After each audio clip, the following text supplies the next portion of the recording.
Okay. So since this is the first talk, I'll be talking about things that a lot of you might already know, but hopefully it'll get us all onto the same page. I'm going to talk about the work mostly that we've done, but now a lot of other people are doing as well and have been doing for years on what we've been calling image translation. And this cartoon actually is from 1968, and they were already thinking about this back then. You want to write a Valentine and you sketch it, you're not very good. So some deep network will translate that into a beautiful art. Okay, so this problem of image translation that we've been thinking about can be thought of as analogous to language translation. So this is not escape. Oh, escape. No, it was on the projector. Okay, here we are. Okay, so it's like language translation, where you can express the same concept in many different languages, right? I can talk about apples as apple, or palm in French, German, or Chinese. So I can express the same idea with many different superficial representations, and the same thing happens in vision. I can represent the apple as a photo, maybe as a sketch, as a cartoon, a depth map. Maybe I could have different camera views of the apple, and so forth.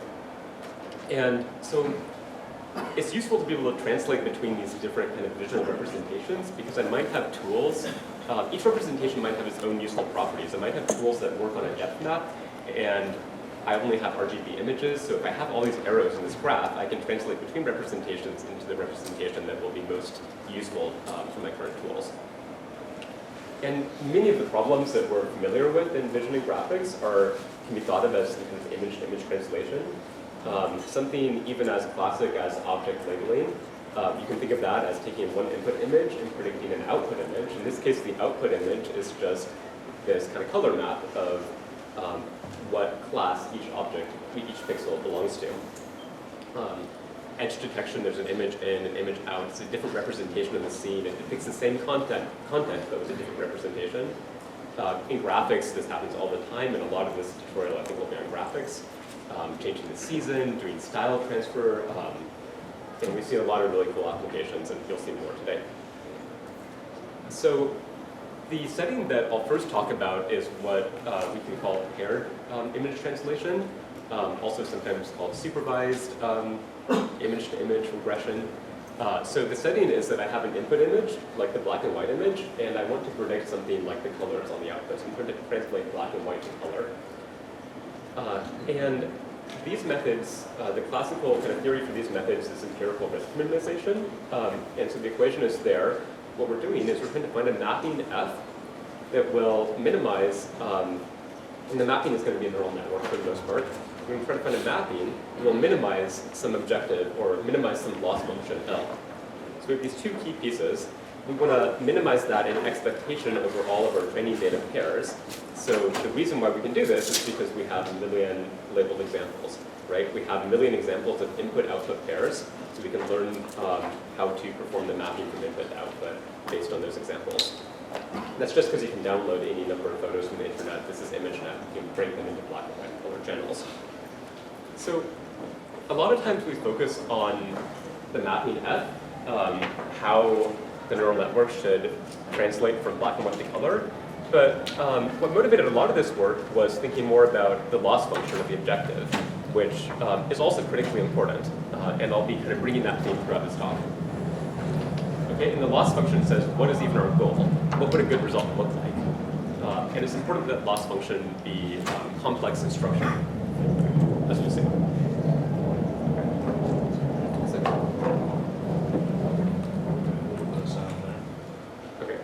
That might be a little bit better. So I'm going to talk about a line of work that we did a couple years ago. This was with Alyosha Epros and Richard Feng, where we were trying to perform this colorization problem. And this was before we knew about GANs. So what we did is we first tried the most simple thing that you could do, the most classical thing, which is going to be least squares regression, right?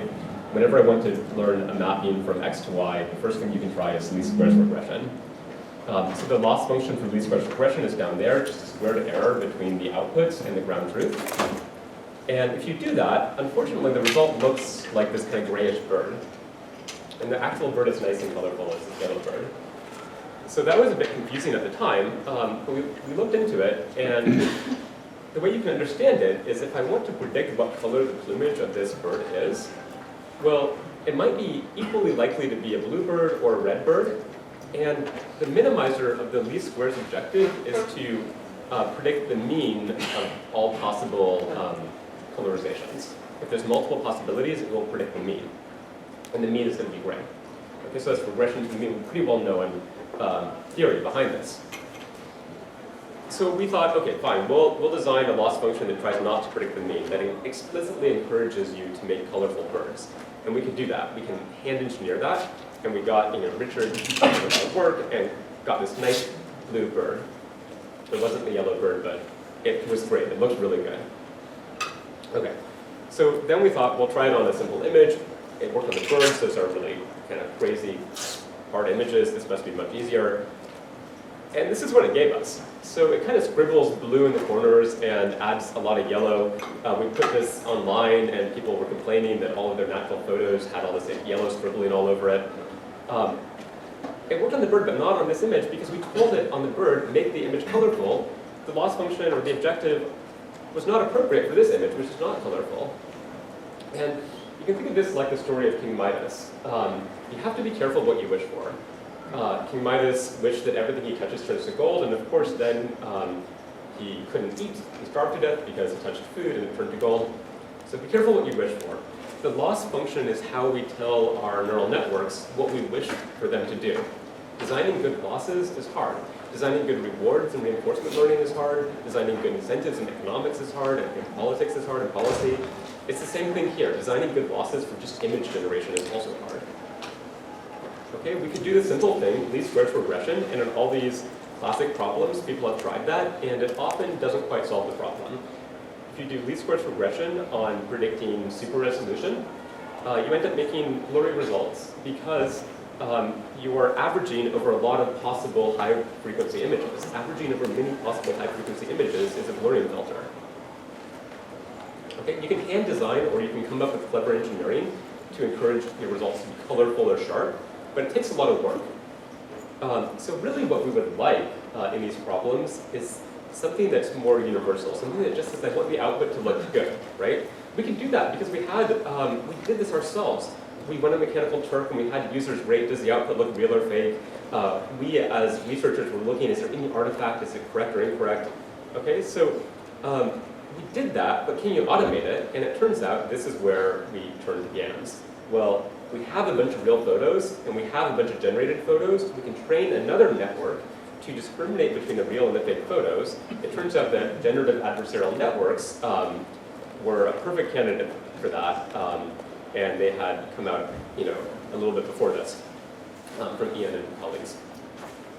Okay, so I'm going to talk now in detail about how a GAN can be used to perform this image translation problem.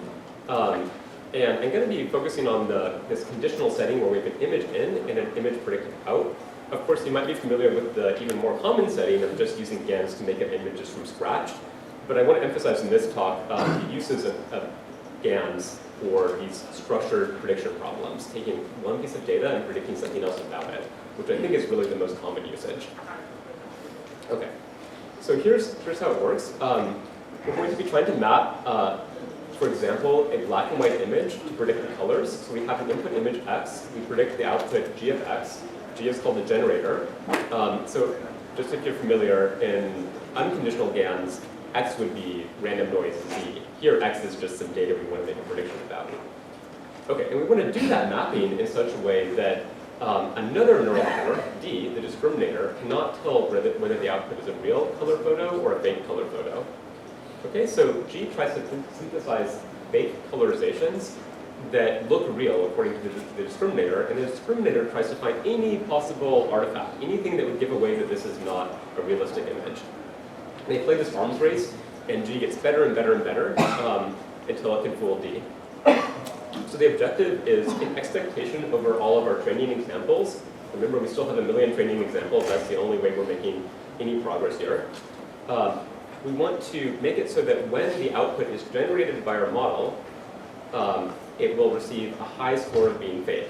So log d of g of x. G of x is a fake image, so d should say that's fake, so that gets a 90% score.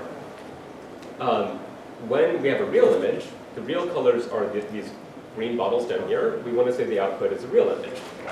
So 1 minus d of y should be maximized. Okay, so this is just a classification problem between real and fake. And G is going to try to minimize exactly that objective. So D tried to maximize performance on the classification problem, and G tries to minimize performance. Okay? So G tries to synthesize images of full D.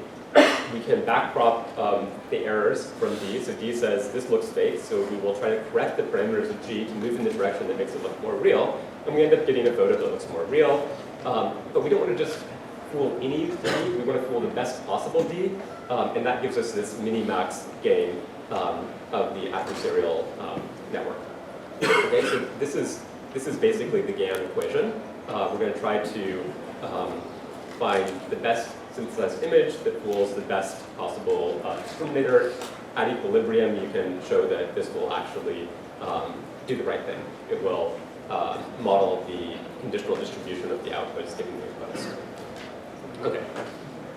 So the way that we were thinking about this, or one way to think about this, is that B is a loss function. It's something that is a critic that looks at the image and says, what are the artifacts, what's wrong with it, is it good or bad? G is trying to minimize that critic, and from this perspective, it's just like a structured loss function, except that rather than having to hand design it and say we want it to be colorful, we want it to be sharp, it's learned automatically. It's learned for this meta objective of making outputs that look indistinguishable from reality. To be indistinguishable, you have to be the right colors, you have to be the right sharpness. Okay. So that was all almost there, but there's one little problem, which is if we take an image X like this and we try to predict the colors, let's say it produces this cat image. So is that cat image real or fake? What do you guys think? Is this a real image? It's real. Yeah, it's a real photo. It's Aquarius, it's a cat, okay? So we have to add one more thing. We need that the output actually corresponds to the input. Okay, so what I showed before was actually still an unconditional GAN. It did not force the output to correspond to the input, it just forced the output to be realistic. The conditional GAN requires that D check not only does the output look real, but does the pairing between the input and the output look like a real pairing between black and white and color channels.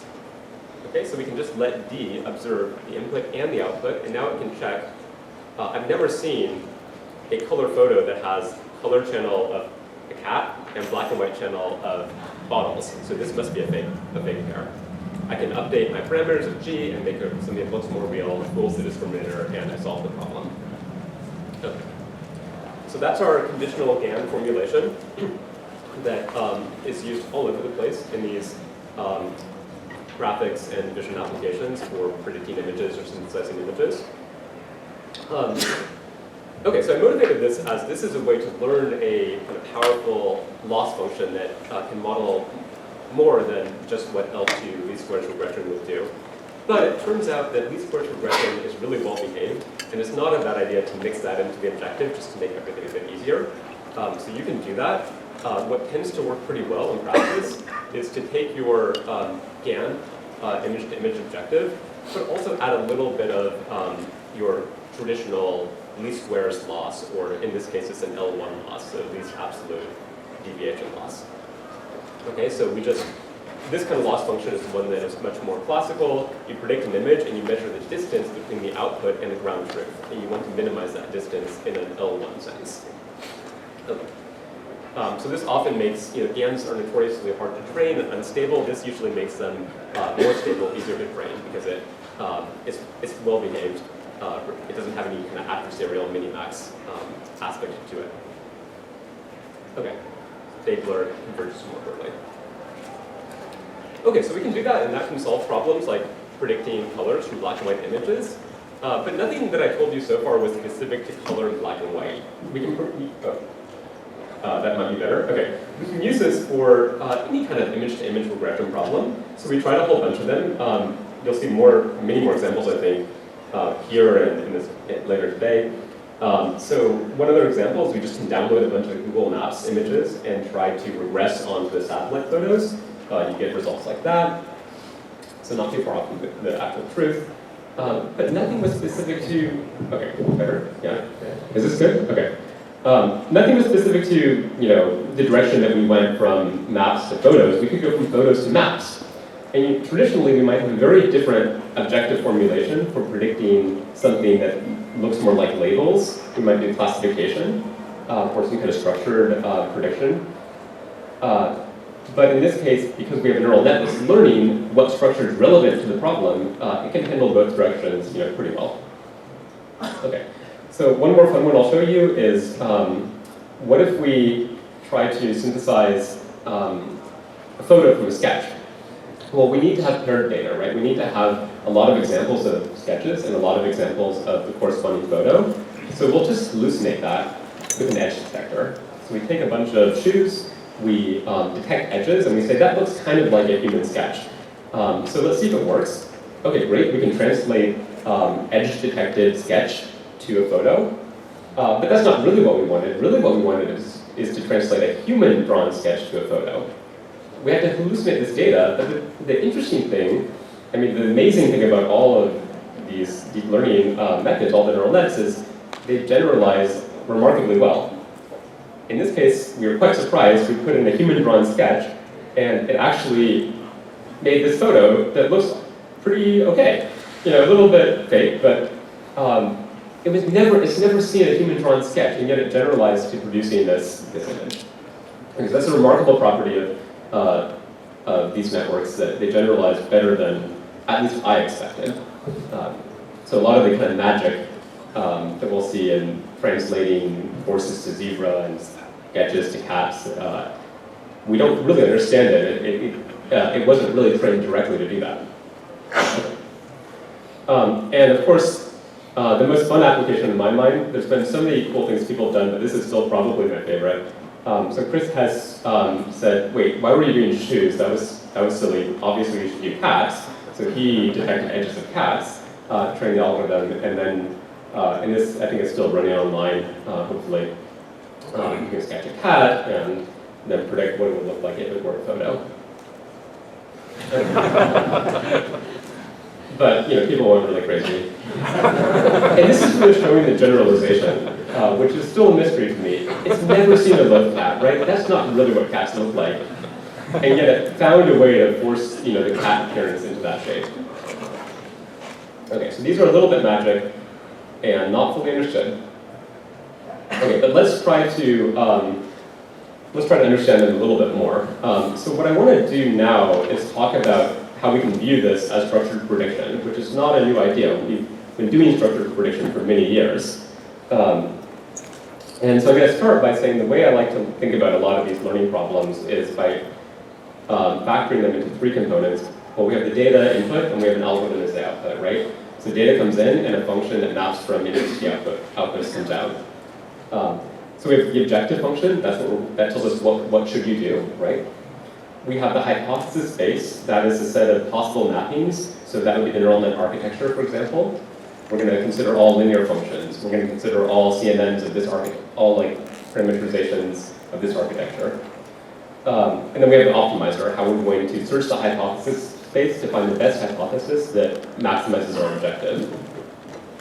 Okay, so, and of course we usually just need to have a lot of data to compute, and those might be more important than anything else. Okay, so that's one way to think about a lot of learning problems. And I think in 2012, with AlexNet and the kind of all the deep learning revolution, maybe the biggest part of this that mattered was the observation that we need a hypothesis space that is very rich in high capacity. That linear models and SVMs and so forth just weren't getting us far enough. But if we have a much bigger function class, a much more complex function class like a convolutional neural network, it will do amazing things. Because we need to model complex structure. Okay, so you might remember this graph that Andrew Ng has been showing for quite a few years. As we increase the amount of data, low capacity hypothesis spaces or low capacity models end up kind of saturating. They can only do so well. But deep nets and high capacity models can just keep on soaking up that data and learning more and more. Okay. So that's great. Maybe we're done. Maybe that was it. We just needed to have a really complex hypothesis space. But let's look at this problem that was solved pretty well with deep nets. We can take an image and try to predict what is the class of every pixel in that image. And the way it works in practice with the convolutional neural network is you look at one patch in the image and you try to predict what is the class of the center pixel. Then you move down, you slide down, and you look at the next patch and you try to predict what is the class of the center pixel, and so forth. Okay? And what's happening here is that every single patch is being processed identically and independently. And the outputs are actually being judged. The objective function is fully factorized. The objective function measures how good the output is relative to the ground truth. And it's fully factorized in the sense that you're only looking at every single prediction independent of every other prediction. So cross-entropy per pixel cross-entropy, which is very common in things like fully convolutional networks and semantic segmentation, they use this fully factorized objective. Okay? And that means that we're not really modeling structure in the output space. We're only modeling structure in the input space. One way of understanding that is we're doing this kind of mean field approximation. Okay, we're modeling the output space as this graphical model in which there's no edges. So all of the probability that every single pixel's label conditioned on the input is independent of every other label. So the classical way to introduce structure to say, you know what, these look like good predictions, but there's something obviously wrong, which is that we should have smooth regions. I don't even need to look at the input image, right? I can just look at this prediction and say that's obviously wrong. I'm missing the fact that natural images are smooth and not kind of all blotchy like this. Okay? So we need to add some modeling of structure in the output space, and one traditional way of doing that was to add a graphical model, like a conditional random field. So conditional random fields add these edges that say not only should I make correct predictions per pixel, I should also make sure that pairs of pixels are correct. That I model the right joint relationship or correlations between adjacent pixels. Okay, so that's a different objective. Now we're trying to optimize this objective that actually looks at pairwise relationships in the output space. And that was able to do things like clean these images up a lot. And this is, of course, before deep learning. Okay. So the idea of structured prediction, or one way of understanding it, is that you want an objective function that can model structure. You want an objective function that does not treat all your predictions as independent or conditionally independent given the input. Okay, objective functions that do that would be things like graphical models and GANs and anything that we think of in the class of generative models. Okay, so autoregressive models, flow-based models, all of these things are objectives that can, in theory, if you scale them the right way, model the full joint distribution in the output space, as opposed to making these fully factorized assumptions that every output prediction is independent, conditioned on the input. Okay, so this is a little bit of a cartoon, but this is a way that I'm starting to think about it. Well, we have another one of these Andrew curves. As we increase the amount of data, well, unstructured prediction, least squares regression worked pretty well when we didn't have powerful methods, we didn't have that much data. But they'll only go so far because they're not actually modeling everything. If we have objectives that do model everything, given the appropriate architecture and sufficient data and compute and everything, then those can go farther. And to make that visually obvious, remember the task where we predicted the satellite photo from the map. This is the result that you get if you do the unstructured prediction, the classical thing. You do per pixel L1 loss function. Okay, every single pixel, we measure how distant it is from the ground truth, and then we sum that with the next pixel, how distant is it from the ground truth. We don't care about sharpness because we're not modeling pairwise correlations in the output space. So sharpness is a pairwise property in the output space, essentially. And edge is, bright goes to dark. Okay, here's what you do if you do structured prediction, right? So you get a very dramatic difference. I can give this method a lot of data. I can keep on training it for a really long time, and it doesn't really get better. If this is a deterministic problem, then with infinite data it would actually be perfect. It might not be deterministic fundamentally somehow, but in practice, you just can't give it enough data to make it not blurry. But with the GAN, you can. Okay, so let's look at that from one more perspective. So unstructured prediction would be, I have an input image, I predict an output image, and then I measure whether I'm correct or incorrect by only looking at one pixel at a time and just summing up all of the errors.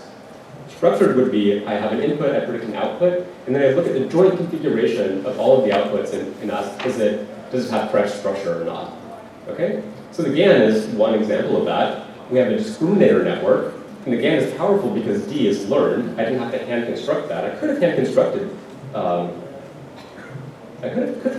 the loss, and people did that a lot in the past. Losses that match certain kinds of features and covariance matrices of the outputs. But this is nice because it's learned. It can really potentially model the whole thing.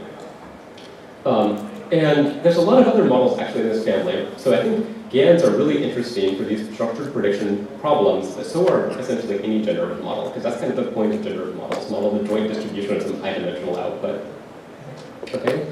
So another one is energy-based models or graphical models. Those will look at the joint configuration of the input and the output. Conditional GANs are quite similar to that. We're just adding this kind of amortization where we're having this network that can quickly predict the output given the input. And then this energy function, which is the discriminator of the conditional GAN, that will say, are we in a correct configuration or not?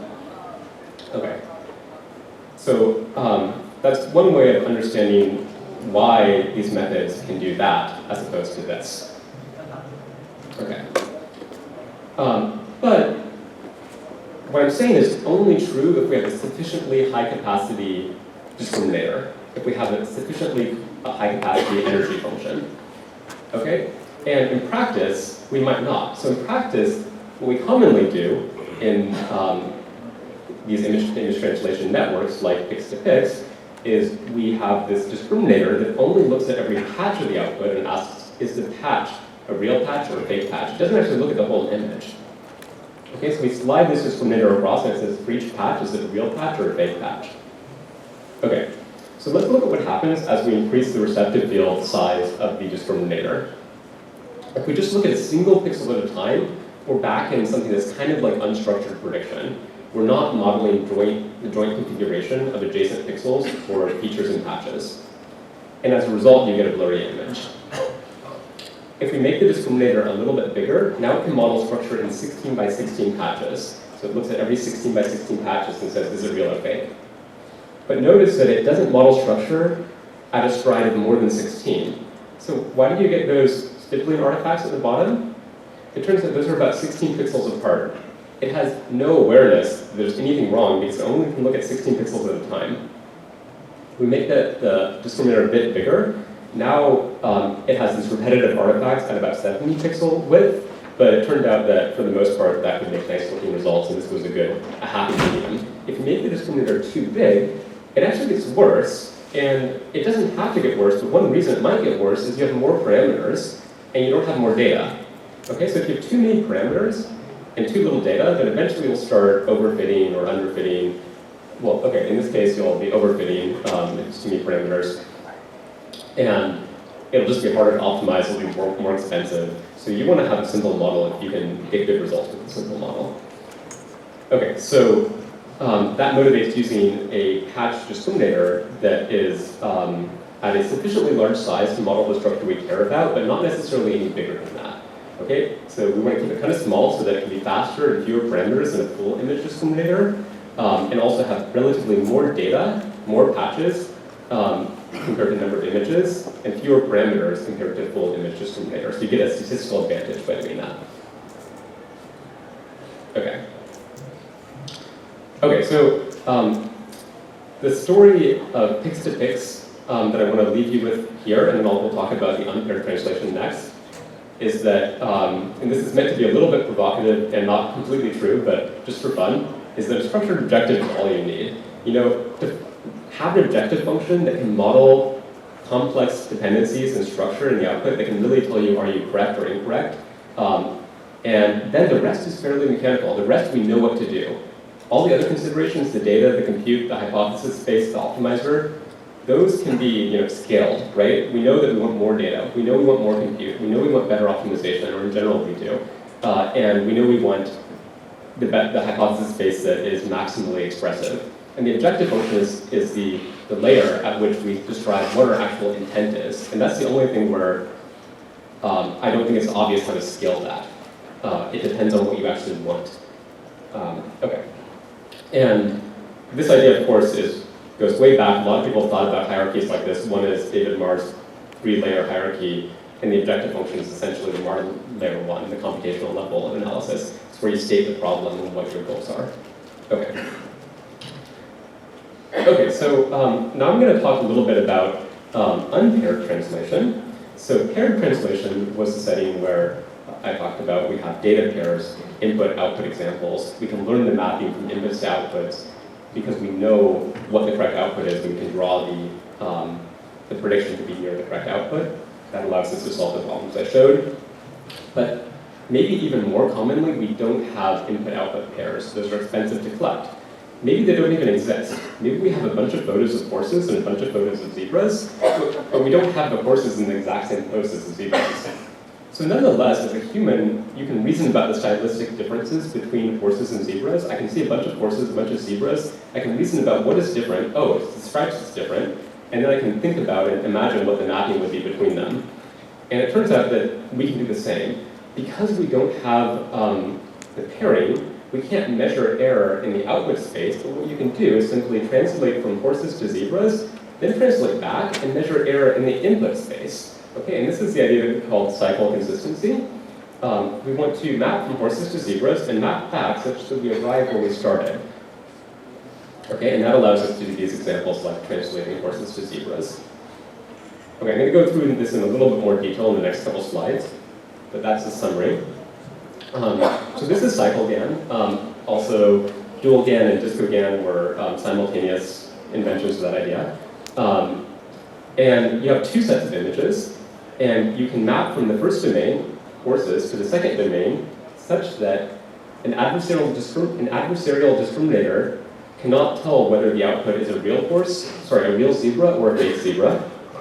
We can perform the reverse mapping such that another discriminator, the X, cannot tell whether the predicted horse is a real horse or a fake horse. So that forces us to actually arrive at the two domains. But in order to encourage that there's actually a correspondence between the horse on the input side and the horse on the output side, we introduce a cycle consistency that says if I translate from something like English to French, and then I do back translation from French to English, I should arrive where I started. They should be consistent. This encourages the function to be a bijection. And it turns out that's enough for many problems to disambiguate what the mapping should be. Of all the possible ways of switching around horses into photos of zebras, the one that is bijective or cycle consistent turns out often to be a good one, or really narrows down that set of possible candidates. Okay. So we map from horses to zebras, we map back, measure error, we can do the exact same thing in the other direction. If you squint your eyes, it actually is a kind of weird autoencoder. It's an autoencoder in which the latent vector is a photo of a zebra, right? We are going from horse to horse, but in the middle, we made a zebra. So a kind of weird way of thinking about it. Essentially equivalent to an adversarial autoencoder. That's another method that showed up. Okay, but that allows us to translate horses to zebras. We can do all kinds of things, oranges to apples. And I'll leave it to the remaining talks to show a bunch more examples, and maybe you've seen some of these. This method became very popular, and I think Jun Yan and Tae-sung, who are the two first authors on this paper, are both talking today, so we should see a lot more recent and impressive examples. Okay, let's see, how much time do I have? Just a couple minutes? Okay, perfect. So I just wanted to mention one more thing, because we've seen a lot of kind of fun graphics examples, sketches to cats and horses to zebras, but is this stuff good for anything that's not just for fun? I mean, for fun is good, but is it good for engineering or real applications? And I think one of the most exciting application settings is domain adaptation. Okay, so domain adaptation addresses the problem of having a gap between the kind of data that you train on and the kind of data that you find in the real world. Okay, so oftentimes we're going to train like a self-driving car in Grand Theft Auto, and that seems like a terrible idea because Grand Theft Auto is, not a reflection of reality and not a reflection of good driving behavior. But we do it anyway, and we wanted to generalize and work well on the streets of German cities and cityscapes data set. Okay, but these things look a little bit different. The Grand Theft Auto photos are really saturated, and the content is a bit different. So the source data and the target data, the lab data and reality data look different. Can we bridge the gap between them? That's the question of domain adaptation. And a very simple idea for solving this problem is simply learn the mapping from source data to target data. Just translate the source data to look like the target data. Or you can go the other way around. You could translate the target data to look like the source data. You just have to align the two things. And so this is called domain adaptation. And I'll show you one way that you can apply something like cycle GAN to that setting. A lot of people have been looking at how to use these kind of GAN objectives for domain adaptation. Okay, so one way that you can do it is you have labeled data in your simulation. We have GTA, and it's free to get labels in the GTA. You just render a label map from the underlying world state. We want to apply our learn function to the real domain, but we don't know the labels in the real domain. We don't know the labels on the cityscapes photos. We're imagining that. Okay, so we can translate the video game appearance to look like the real world. That can be done with unpaired translation because we have many examples of video game photos and many examples of real world photos. Now we can also train a semantic segmentation network in the video game because we have examples of the video game images and the video game labels, and that's paired data. We can simply translate the appearance of the video game to look like the real world, train now on this hallucinated paired data of real world looking photos and labels, and now simply apply this on real world photos to get a segmentation. And it turns out that this method a year ago was working with state of the art. I think there's been a lot of work since then, but in general, this approach is a way to get your methods to generalize better out of domain. So you translate from your training domain to your actual usage domain, and it will, in some cases, help. Okay. So I think what's really exciting about all of these image translation methods is they kind of answer the question, what would it look like if? What would it look like if this sketch were a photo, right? Kind of like we saw in that first animation. We're not nearly there yet with the kid, but the kid was imagining what it would look, what it would be like if the outside was underwater. What would it look like if Cezanne had painted this image here? This is cycle GAN applied to translating photos to art. But this is not just for graphics. What would it look like if this MRI scan were a CT scan? Now a doctor who might know how to analyze a CT scan can visualize what it would look like without having the expense or the danger of a CT scan. Big caveat here is we don't quite know how to model the uncertainty of these methods. They hallucinate all kinds of things like tumors and so forth, so be very careful. But I think it's a really promising and interesting direction. We just have to it's not ready for the clinic yet. Okay, and then we could train a robot or a driving policy in a simulation. Imagine what would it look like if this were in reality, and then the policy can hallucinate reality and adapt itself to behave in reality. Okay, so I'll take any questions and thank you for listening.